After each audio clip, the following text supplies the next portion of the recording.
Hey, welcome to the first full episode of Playing by Yourself, an introduction to solo role-playing games.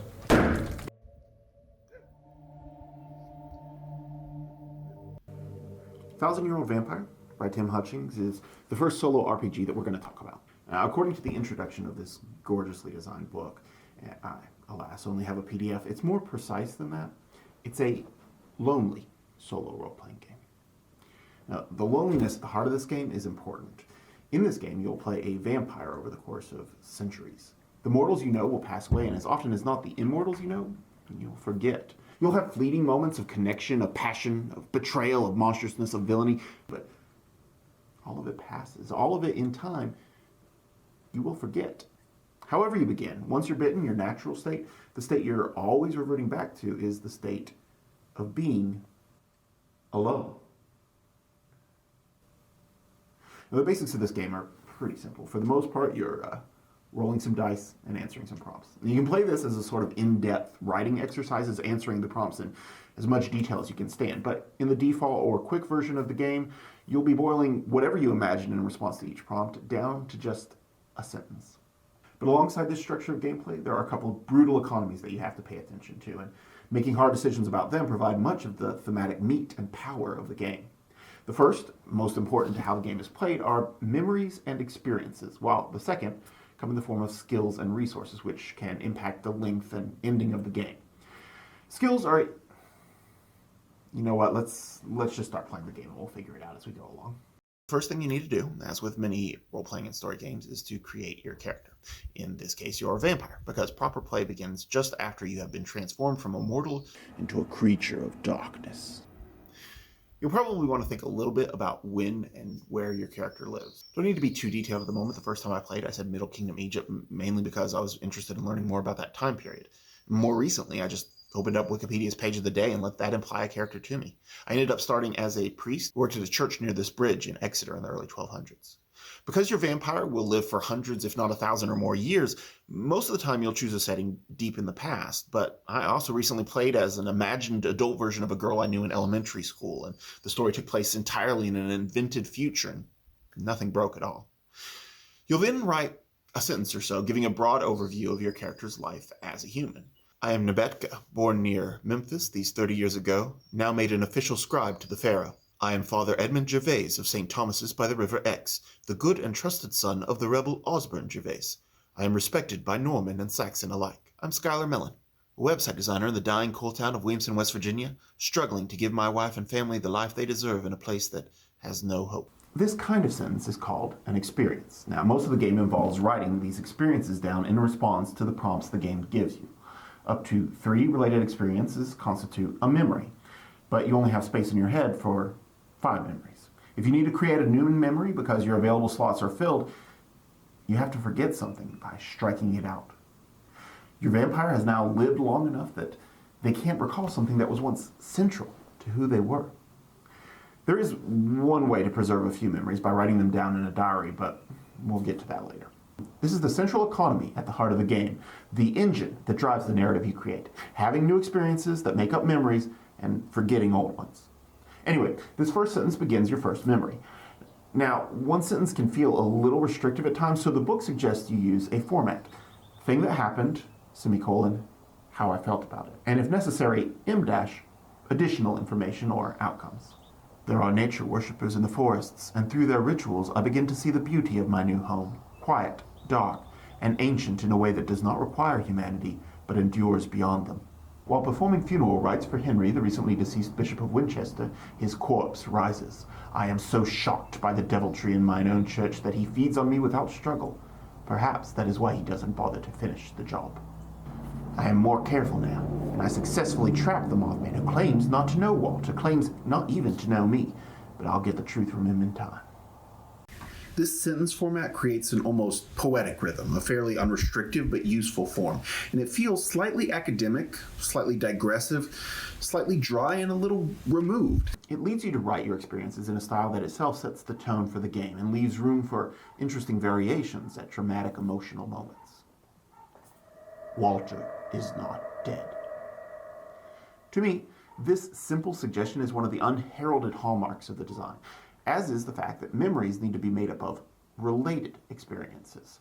This encourages you to reincorporate or connect previous experiences to prompts that might otherwise seem unrelated, so as not to fill up all your memory slots.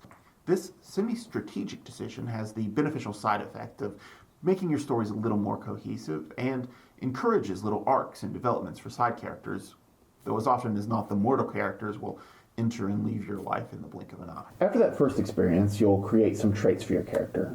4 kinds of traits, actually: skills, resources, characters, and marks. First up, skills.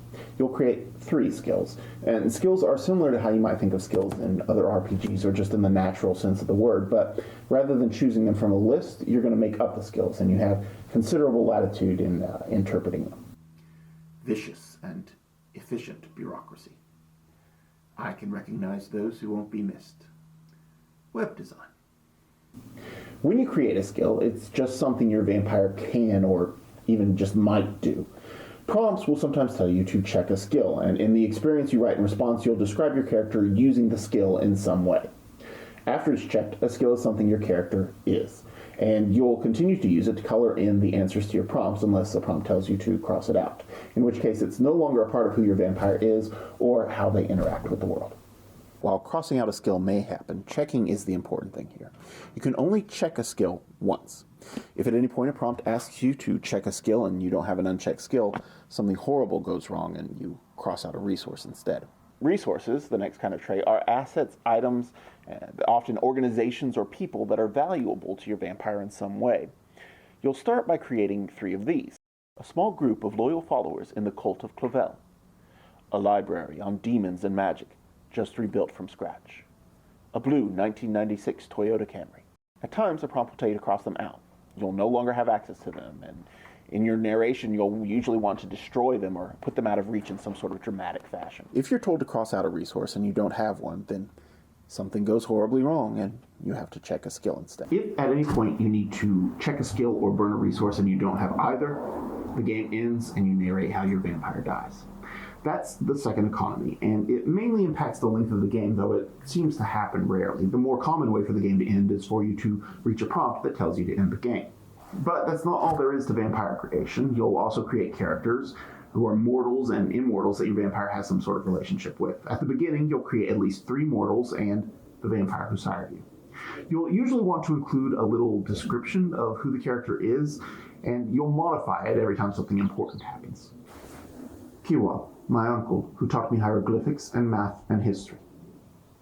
That which turned Henry Bloy, a demon in shape-shifting form, often resting as a giant beast with the power to control the minds of the soulless. I will destroy them. Zut, a kind ore process manager who took pity on me, got me my job, and reintroduced me to Walter. And lastly, you'll create a mark, which is a supernatural tell of your immortal monstrous nature, like bat wings or a wound that will not heal. My right hand is permanently soot-stained and nearly useless. The hooves of a sheep where my feet once were. I am invisible unless I choose to be seen. All of these traits provide important color and framing and context for how you answer, and prompts will cause you to add to and cross out from these lists over time. Early on, the prompts will have you often creating new resources and skills and only checking them off or crossing them out occasionally. Eventually, that balance shifts, and you'll be using your resources and becoming your skills more often. Marks tend to be a little more permanent than resources or skills, while characters are even less so. Mortal characters will often be wiped away outside of the prompt simply by the passage of time. The book tells you to just cross people out when you think it's likely they would have died of old age. Since the experiences you have in response to prompts can take place over a mere minute or over hundreds of years, how often you'll need to do this will vary, but usually every 4 or 5 prompts could see a character die. You can also create characters freely, that is, without being explicitly prompted to, if one is needed for a prompt and you don't have an available character to fill the role. Now, the last step in vampire creation is creating 4 more experiences, each of which must be in a separate memory. 3 of those experiences will combine 2 of your traits, explaining how they came into your life or how they're important to you, or even just a glimpse of what your life with them is like. The last must include the immortal who turned you and describe how you became undead. So at the start of the game, you're already complete. You have 5 memories, though only 1 experience in each of them. The first few prompts will usually be pretty easy to connect to existing memories, but It won't be long until you'll have to start making decisions about what your vampire will forget. Or else write in a diary. Diaries are the one way you have to avoid forgetting a memory. You can create one at any time by simply moving a memory out of one of your 5 slots and into it. You can only have one diary at a time, and it can only hold 4 memories, though. Moreover, when you create it, you'll also add it as a physical item to your resources, and then it can be burned or lost just like any other resource, which means you would lose access to those memories, too. This can be quite a blow, especially if you've put a lot of important or precious memories into one. At this point, you're ready to begin play. From here on, you'll simply roll 1 10-sided die and 1 6-sided die. You'll subtract the 6-sided from the 10-sided and move that many prompts forwards or backwards. Here on the first turn, if you get a 0 or below, you'll start by answering the very first prompt, which does a great job of setting up exactly what a vampire is and breaking your mortal life forever. In your blood hunger, you destroy someone close to you. Kill a mortal character. Take the skill, Bloodthirsty. You're a monster now. The prompts are supremely flexible, which is good in a game that potentially spans all of human history. And they're almost universally inspirational, though some can be a little abstract or require a little rules interpretation on your part. Sometimes they'll require some thought or some time jumps to reconcile with the story that you've been telling. And there's at least one that I've run into multiple times that I just don't really like. It's 20, and every time I have to research the history of trade and transportation in order to figure out something historically appropriate. And that's not necessarily an easy thing to Google. Another thing that can be a little difficult to reconcile involves the occasional big time jump and how you still have access to certain resources, like, say, a cult after hundreds of years. The game is already kind of aware of this being a problem because it includes the class of stationary resources that you can lose as a group if, for example, a mob of pitchfork wielders drive you from your home. Part of the fun, though, is coming up with explanations and interpretations for how exactly you preserved control of your merchant fleet for the past 200 years. And there's nothing inherently game-breaking about it. If you land on the same prompt more than once, there's a B and C prompt you can move down to for most numbers, which often, but not always, explicitly connects to the previous prompt. And since hitting a number 3 times is fairly rare, those C prompts are often pretty wild. If you land on a prompt a 4th time, you generally just move on to the next prompt entirely. Some prompts, like 10A, will cause 100 years to pass, and 10C actually causes the end of the world, though not the game. There's some, like prompt 36A, that will cause you to fabricate an experience that you believed happened but didn't actually. And 36C does just the opposite. It convinces you that one of the experiences you did have is a lie. 48C pushes you off into an alternative dream world, and you actually can sort of land on 48 a 4th time in order to wake up. Little dice math for you. You have a 10% chance each of getting a 0, 1, 2, 3, or 4, with diminishing chances of options on either side, with just under a 2% chance of the extreme results, -5 and 9. That means about 35% of the time you'll either be staying where you are or going backwards, and 65% of the time you're moving forwards, usually by a little, but occasionally by a lot. The game ends, as we said, in one of 2 ways. Either you run out of resources and skills, or you end up at a prompt above 71. Or you can choose to end on 69 if you land on it 3 times. So how long does an average game last? Well, ignoring the weird exceptions related to 69 and 48 and the game ending because you're out of skills and resources, after 36 rolls, there's just over a 50% chance you'll be above 72. After 51 rolls, it's just over 90%. And there is less than a 1% chance of the game lasting longer than 68 rolls. The 3 games I have my records for have lasted 44 turns, 23 turns, and 51 turns respectively. For me, playing the quick version, gameplay tends to last between 2 and 4 hours. That 51 turn game might have been a little bit over that. You could easily drop in and out of a journaling game for a much longer time, though. Some people play over weeks, I'm told. Figuring out how likely you are to end the game by running out of resources and skills is a bit more than my back-of-the-envelope math can figure out, particularly since some prompts give you choices that impact how much you lose or gain, and there are also those stationary resources that can be lost or even regained as a bundle, and some gains and losses that are determined by the memories that you have in play or not in play. So I can only share the loosest of findings from a half-assed analysis. Over the first 10 or so prompts, you're more likely to gain skills and resources. Then, for the next 30 to 35 prompts, you're more likely to lose them. And in the last 25 or so prompts, things kind of even out. You're maybe a little more likely to lose than gain, but it's pretty close. If you get in that range, I guess Hutchings wants you to make it to an ending prompt. A bit less than half of all the prompts have, or at least might have, no net impact on your skills and resources at all. As far as my games go, at the end of the 44-turn game, I had 1 unchecked skill and 7 resources. In the 23-turn game, I had 6 unchecked skills and 5 resources. And for the 51, I had 6 unchecked skills and 3 resources. And while I never really came close to ending the game because of running out of skills or resources, in an interview at the end of the book, Hutchings talks about a playthrough he had that ended in this way, so it definitely can happen. Even though the prompts are endlessly reinterpretable and you won't see most of them in any given game, if you're playing a lot, some of them might start to feel a bit stale. So at the end of the book, there are some alternate prompts by Hutchings and some guest authors that you can use to change up the game. It's not super obvious what the best way to integrate these would be, and some of them change the rules pretty dramatically. One, by Hutchings, has your vampire actually start playing a game of 1,000-year-old vampire within the game, but about a rat or a bat or something that lives in your lair. All of the prompt authors bring some interesting new perspectives to the game. Jesse Rainbow's prompts tend to bring more focus on intense interpersonal relationships with mortal and immortal characters, while Jackson Tegu's are broken down into sets that focus on some loose theme, like memories, body, weird places, doom, and hunters. The last few things in the book include a table of random numbers in case you don't have dice, a neat safety tool for solo play, some rules for multiplayer, and an optional character sheet, as well as some interviews and designer's notes type things. If it hasn't been clear from the rest of this video, I really love 1,000-Year-Old Vampire. It's a blast to play and replay, and it results in stories that, while certainly linked thematically, are always unique and fascinating. My first vampire, who was eventually best known as Ventineb, seemed to get locked in a cycle of isolation, then deep connection with a mortal or small group of mortals that gradually brought them back towards a broader engagement with society as a whole, and then they'd mess everything up and create or piss off some other immortal, pushing them back into isolation. They eventually returned to their childhood home with a magic memory lens through which one could see past events in a geographic location in hopes of authentically remembering their mother, only to see through the glass an enemy vampire who they thought long dead but who was surprisingly not a memory. Edmund Gervais's story was more about his parasitic relationships with various cults, churches, and villages, and his guilt over how he destroyed his followers eventually caused him to grow hooves like the sheep that he tended for a long time after killing a family who had taken him in and who owned the flock. Those hooves were the only thing left after another former cultist finally burned him at sea.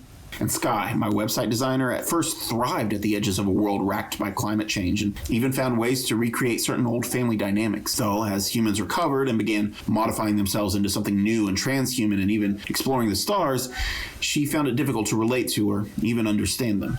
She also kept making powerful enemies, 2 in particular. The first was a vampire named Walter, who she angered when she stole a doomsday device from him. And later there was a mortal occultist who stole an imperfect copy of that device from her to create a post-human cyber monstrosity that destroyed the Earthbound utopia and constantly hunted for her. Society and humanity had by that point moved so far past her that she couldn't talk to or understand anyone except for Walter, who she reunited with and finally befriended at a mining colony at the asteroid belt. Luckily, he had recovered the machine, and so it didn't really matter if the mortals understood them or not. At least not any more than it matters if the cows understand. I think the most remarkable thing about this game, and one of the reasons it's so fun and easy to replay, is that it isn't reducible down to being about just any one thing. I said at the top of this video that it's a game about being alone, about reverting back to an essentially lonely state, but you might also see it as a game about aging, about memory, about Alzheimer's. The central thing about vampires in this game is less their hunger and their monstrousness and the violence, but about how they lose themselves as they lose the memories of the things that were once important to them. The vampire at the start of this game would be as unrecognizable to the vampire at the end of it as the vampire at the end would be to the human at the start. It's a heartbreakingly and inevitably tragic story. But you could see the game as being about the vampire's selfishness, violence, and hunger, and how that selfishness, which purportedly grants them immortality and power, also alienates them from everyone they care about and ultimately from themselves. Selfishness containing the seeds of its own destruction. Or maybe this game is about legacy, about how our actions ripple out through time, affecting things that we can't see, even when the consequences come back to us in ways that, from our perspective, seem completely divorced from the actions that initiated them. And maybe this is a game about history itself. One incredibly fun way to play this game is with Wikipedia open, not painstakingly making sure every detail is right, but grabbing little historical tidbits or places or moments and incorporating them into your character's story. But history is a story that's at least as often violent as it is beautiful, often casually cruel and destructive to the people and cultures living through it, and history itself forgets, or at a minimum gets abstracted into something that can no longer have the meaning it did in life. If you play this way, you're almost certain to wiki-hole your way to something you didn't know about, something profound and painful that's now just a rarely visited wiki page with a few sources. Grist for this callow and silly writing exercise. What once was raw and gorgeous and heartbreaking is now as ephemeral as the pages on your vampire's diary. Taken as truth, but utterly disposable, fragile, and for you, unreal. Nice work, Tim.